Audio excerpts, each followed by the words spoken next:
Hello friends, I'm here again with you, and this time I wanted to talk about this clustering algorithm actually.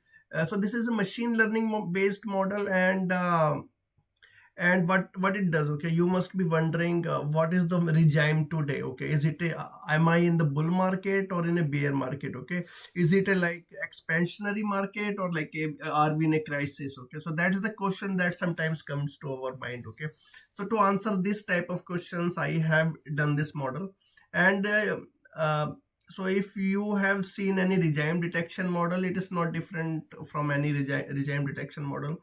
All the portfolio managers and risk managers, they want to know, okay, in which regime we are actually, right? So everyone wants to know.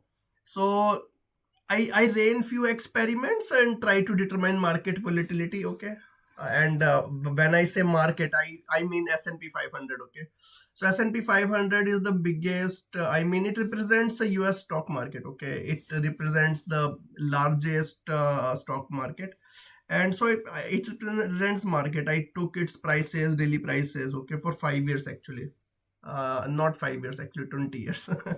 20 years of prices, their rolling monthly volatility, and then I then I took the daily changes in high yield option adjusted spread. Okay, daily changes, and daily changes in 10-year rates. Okay, where from did I get all this data? Okay, so the spy data or any ETF data you can get from Yahoo Finance or investing.com, and for and for this second data, like market rates or 10-year treasury rates, option adjusted spread, you can get it from Fred. Okay, and for option adjusted spread, there are spreads available.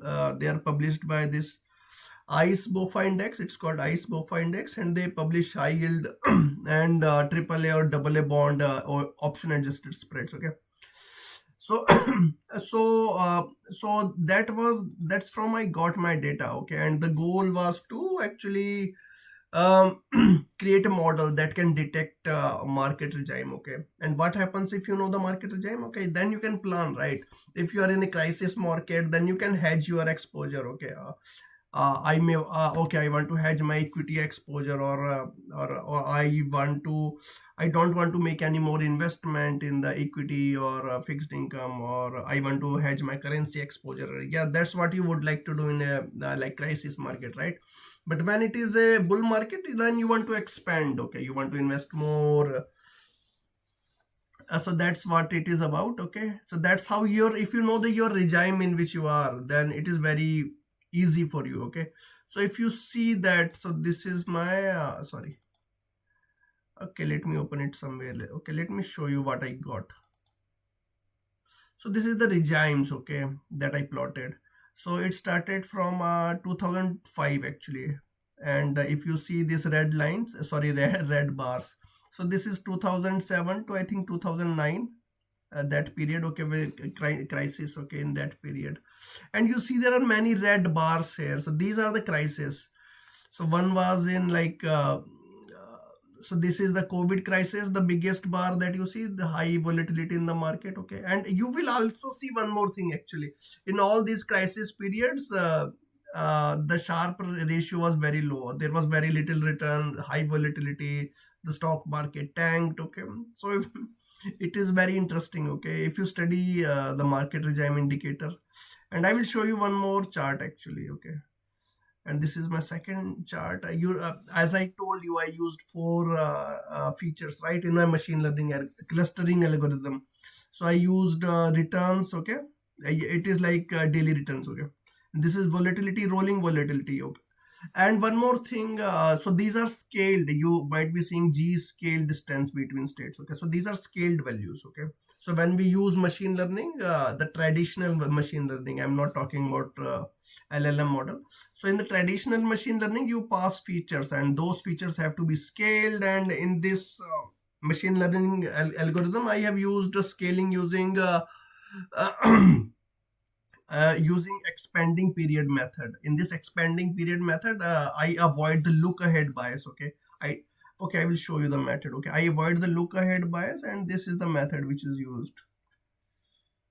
Yes, and so you only use the period for which you have data, right? For mean and standard deviation calculation, that's all, and nothing more than that. And so you see that volatility is the like biggest biggest parameter.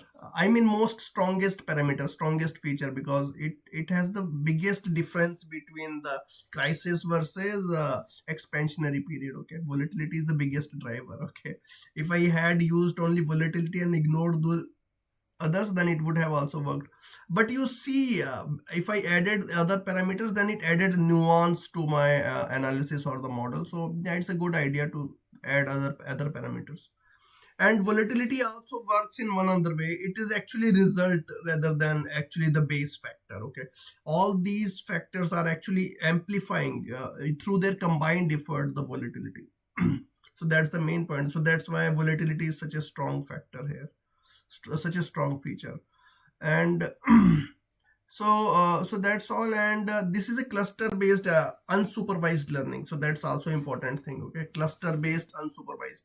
Why unsupervised? Because I did not have any target state. Okay, so I only provided okay, let me tell you how I configured the model.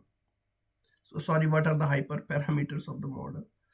So these are the hyperparameters of the model. Okay, it used 1000 iterations to converge, and random state was there is a fixed random state actually, so that I can retrace my steps if there is any if I want to debug my iterations. Okay, so then I know my starting point. And this is covariance type was full, and number of components. So this is important. Okay, if you want to add one more market regime like recovery phase, okay, like recovery phase, then it would be three. So recovery phase is something like, okay, it's like between bull and bear market, there is usually some recovery phase. Okay, in which markets don't go a lot up and don't go a lot down. Volatility is no like medium, so that you could have added if you want to do some experiment on that. And yeah, one more thing I wanted to tell you, that the back testing results. Okay, I ran some back test using the Sharpe ratio, and you see these back testing results. Okay, return is like 20% for the calm period. Okay, you can also call it expansionary period. See, annual return, and -4% for the these red periods. Okay, that you see here, Sharpe ratio was also negative. So there's a huge difference between crisis period and calm period. Okay, and yeah, yeah, so there is so that's all. Thank you everyone for joining. Have a great day. Bye.